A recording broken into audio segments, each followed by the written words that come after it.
Here we go. Eugenia visits the Briars. Eugenia Quincy studied her reflection in the hall mirror and pronounced it good. She needed to look her best this morning to accomplish the task before her. Satisfied that there was no visible flaw in her appearance, she opened the big front door of her home. "I'm leaving, Greta," she called to the housekeeper. "I may not be home for lunch, so don't prepare anything." Stepping carefully into the limousine, Eugenia leaned back against the soft cushions and took a deep breath. If all went according to plan, she would lunch with Patterson and divulge her good news. There was no reason to think that her plan wouldn't succeed. She had never failed yet. "I want to go out to the Briars, Gridley," she said, "and I'd like you to wait for me." I believe it's Gridley, okay? "And I'd like for you to wait for me." "Yes, ma'am," the driver didn't so much as twitch an eyebrow to indicate surprise at the destination. Surely he was well aware of Mrs. Quincy's aversion to the orphanage, but it wasn't his place to speculate on the reason for this trip. As the car purred toward the edge of town, Eugenia reviewed the strategy she had planned. Although she wasn't well acquainted with the director of the home, Mr. Lehman had always treated her with courtesy and deference. There would surely be no difficulty in persuading him to agree with her point of view. If necessary, she could mention that Patterson what? She could hardly say that she had come with her husband's blessing, since Patterson knew nothing about her visit and almost certainly wouldn't have blessed it if he had. Oh well, once he had gotten used to the idea, Patterson would go along with her decision. The big car drew up before the archway at the Briars, and Gridley opened the door for Eugenia. With a shudder, she peered up at the sign proclaiming Briarland Christian Children's Home, and then walked briskly toward the door. She would have much preferred that Mr. Lehman come to her, as her dressmaker did, but she was forced to admit that this was a somewhat different situation. The door was opened by a boy who appeared to be polishing the wood panels as his morning chore. Eugenia glanced at him and drew her skirt higher around her as she swept into the hallway. "Please tell me, Mr. Lehman, that Mrs. Quincy desires to see him," she announced. "Yes, ma'am." The boy scurried off, leaving Eugenia standing by the door. She tapped her foot impatiently. She might at least have been offered a chair while she waited. This was an example of the kind of child that was sheltered here, she thought. Certainly no training in social graces. All more the reason her errand was an important one. To Eugenia's gratification, Mr. Lehman himself came out to greet her. "Mrs. Quincy, what a pleasant surprise. Won't you come in?" He ushered her into the shabby but comfortable office. A wall of books, a desk piled highly with folders and papers, and several chairs completed the scene. He pulled the most comfortable seat toward the desk for his visitor. Eugenia scanned the room with barely concealed distaste. Was this where Patterson conducted the board meetings each month? Why in the world had he not done something about the appearance of the place? George Lehman's voice interrupted her thoughts. "What can I do for you, Mrs. Quincy?" Eugenia turned her brightest smile in the direction.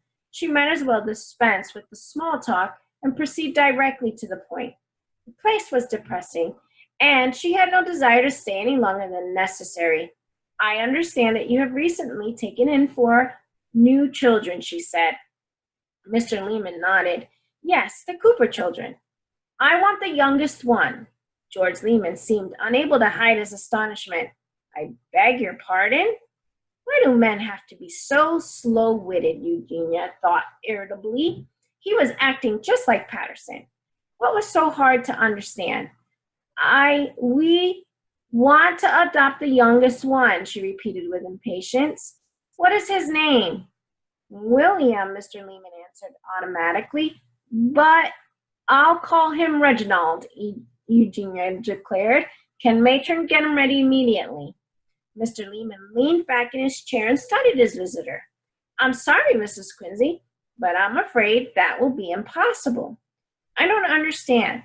The Cooper children won't be available for adoption until the father is located, the man explained. If and when that occurs, they will all go together. Together? Ridiculous! Who's going to take 4 children at one time? Your main concern is placing children in good homes, isn't it? What is the reason for all these silly rules? The home is under state regulation, Mrs. Quincy. Even if I wanted to separate the Cooper children, I couldn't do so without the consent of the family. Eugenia was no longer wearing her brightest smile.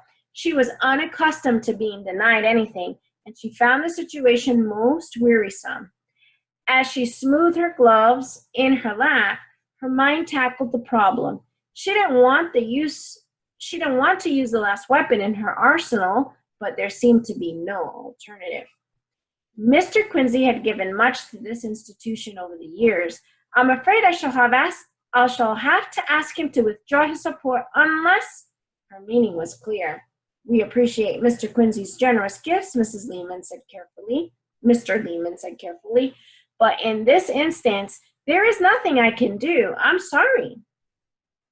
I expect we'll see about that, won't we? Eugenia rose and strode haughtily toward the door. George Lehman hurried to open it for her. Good day, Mr. Lehman. You will be hearing from me again. I'm sure I will, George Lehman thought as he watched Eugenia leave.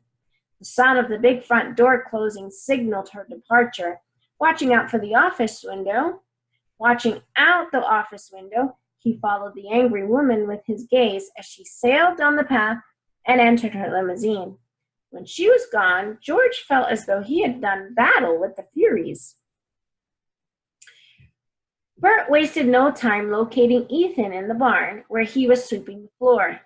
You can't guess what I just heard, he whispered hoarsely. Up there by the office. Visions of both Riley and Hugh approaching Mr. Lehman about him held Ethan speechless.